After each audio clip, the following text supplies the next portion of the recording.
Hello, నేను సుమతి. మీరు lunch box వార్తలు వింటున్నారు. రియల్ ఎస్టేట్ ప్రాజెక్టుల కోసం డెవలపర్లు 3 బ్యాంక్ ఖాతాలను ఎందుకు తెరవాలి? ఆయుష్మాన్ భారత్ డిజిటల్ మిషన్ కోసం సైన్అప్లు ఎంత మేర పెరిగాయి? దేశంలో సూపర్ రిచ్ పీపుల్ ఎంతమంది పెరిగారు? ఇలాంటి మరెన్నో విశేషాలు చూద్దాం ఇవాల్టి లంచ్ బాక్స్లో. రియల్ ఎస్టేట్ రంగానికి సంబంధించి రూల్స్ మార్చారు. ఇప్పుడు డెవలపర్లు ప్రతి రియల్ ఎస్టేట్ ప్రాజెక్టుకు 3 బ్యాంక్ ఖాతాలను తెరవాలి. Maharashtra real estate regulatory authority దీనిని ప్రతిపాదించింది. 3 ఖాతాలు ఒకే బ్యాంక్లో ఉంటాయి. వాటిని ఒకటి సేకరణ ఖాతా, రెండవది ప్రత్యేక ఖాతా, మూడవది లావాదేవీల ఖాతా. ఖాతాదారులు చెల్లించిన సొమ్ము కలెక్షన్ అకౌంట్లోకి వస్తుంది. అంతేకాకుండా ట్యాక్స్, డ్యూటీకి సంబంధించిన డబ్బును కూడా ఇందులో ఉంచుతారు. ప్రాజెక్ట్ ఆదాయంలో 70% సేకరణ ఖాతా ద్వారా ప్రత్యేక ఖాతాకు వెళ్తుంది. ఈ డబ్బును భూమి నిర్మాణ ఖర్చుల కోసం మాత్రమే ఉపయోగించవచ్చు. సేకరణ ఖాతాలో వచ్చిన డబ్బులో 30% లావాదేవీ ఖాతాలో ఉంచాలి. ఈ ఖాతాలోని డబ్బు భూమి నిర్మాణ ఖర్చులకు కాకుండా ఇతర ఖర్చులకు ఉపయోగించాలి. బుకింగ్ లేదా పెనాల్టీ రద్దు చేసినట్లయితే ఈ ఖాతా నుండి డబ్బిస్తారు. ఇది రియల్ ఎస్టేట్ ప్రాజెక్టులో పారదర్శకతను తెస్తుంది. ప్రాజెక్టులలో నిబంధనలకు అనుగుణంగా ఆడిట్ చేయడం ఈజీ అవుతుంది. ఇది కాకుండా రాబడి, వడ్డీ రేట్లు, వాపసు, రద్దు ప్రక్రియలు కూడా వేగంగా, సులభంగా మారతాయి. ఆయుష్మాన్ భారత్ డిజిటల్ మిషన్ రిజిస్ట్రేషన్లో విపరీతమైన పెరుగుదల కనిపించింది. గత 3 నెలల్లో పథకంలో 8.55 కోట్ల కొత్త రిజిస్ట్రేషన్లు జరిగాయి.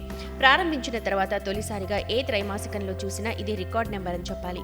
నేషనల్ హెల్త్ అథారిటీ పథకం డేటా ప్రకారం మొత్తం ఏబీహెచ్ఏ ఖాతాల సంఖ్య 58.61 కోట్లకు చేరుకుంది. రోజుకు 1.5 నుంచి 2 లక్షల మధ్య కొత్త రిజిస్ట్రేషన్లు జరుగుతున్నాయి. ఇప్పుడు పెద్ద సంఖ్యలో ప్రజలు ఆరోగ్యం గురించి శ్రద్ధ తీసుకుంటున్నారు.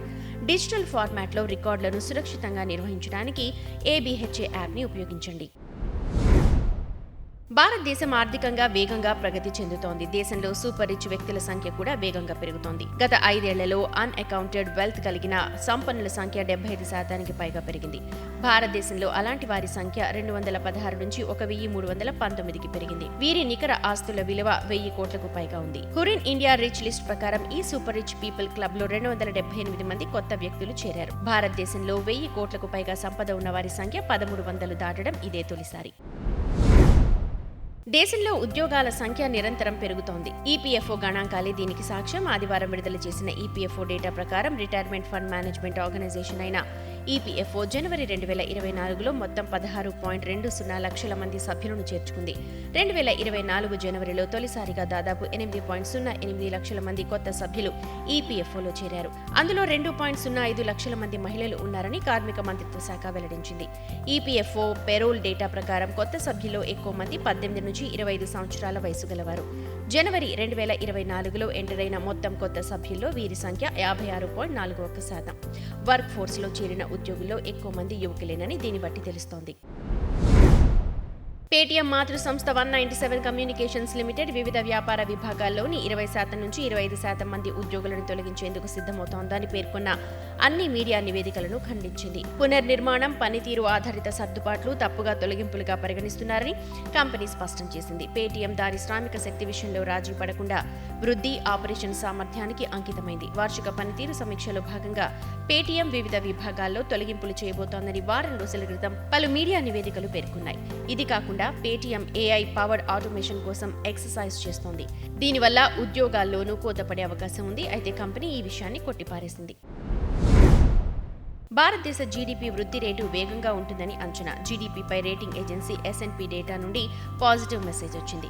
S&P 2024 నుండి 2025 ఆర్థిక సంవత్సరంలో భారతదేశ వృద్ధి రేటు అంచనాను 6.8%కి పెంచింది. అయితే ఆర్థిక వృద్ధికి అడ్డంకిగా ఉన్న నిర్బంధ వడ్డీ రేట్లను ఏజెన్సీ గుర్తించింది. మధ్యప్రదేశ్ మహాదర్శన్ ఎక్స్ హైదరాబాద్ అని పిలిచే ప్యాకేజీలో హైదరాబాద్ నుంచి ఇండోర్ నుంచి హైదరాబాద్కు విమానాలు అందుబాటులో ఉన్నాయి. 5 పగలు 4 రాత్రుల ప్యాకేజీలో మీరు ఉజ్జయినిలో 2 రాత్రులు, ఓంకారేశ్వర్లో 1 రాత్రి, ఇండోర్లో 1 రాత్రి బస చేసే అవకాశం ఉంది. ఆహారం, వసతి సౌకర్యాలు కూడా అందుబాటులో ఉన్నాయి. మీరు ఈ ప్యాకేజ్ ఏప్రిల్ 3, ఏప్రిల్ 10వ తేదీలో అందుబాటులో ఉంది. ఇందులో ప్రయాణ బీమా కూడా ఉంది. ధర సంగతి చూస్తే సింగిల్ ఆక్యుపెన్సీ 33,350, డబుల్ ఆక్యుపెన్సీకి 26,700, ట్రిపుల్ ఆక్యుపెన్సీకి 25,650 వసూలు చేస్తారు. ఇవి ఈ రోజు లంచ్ బాక్స్ కబుర్లు. మరిన్ని బిజినెస్, ఫైనాన్స్ వార్తలతో రేపటి లంచ్ బాక్స్ కబుర్లతో కలుద్దాం. అంతవరకు రేడియో Money9 వింటూనే ఉండండి. మరిన్ని పర్సనల్ ఫైనాన్స్ వార్తలు, విశేషాల కోసం Money9 యాప్ని ఇప్పుడే డౌన్లోడ్ చేసుకోండి. Thank you.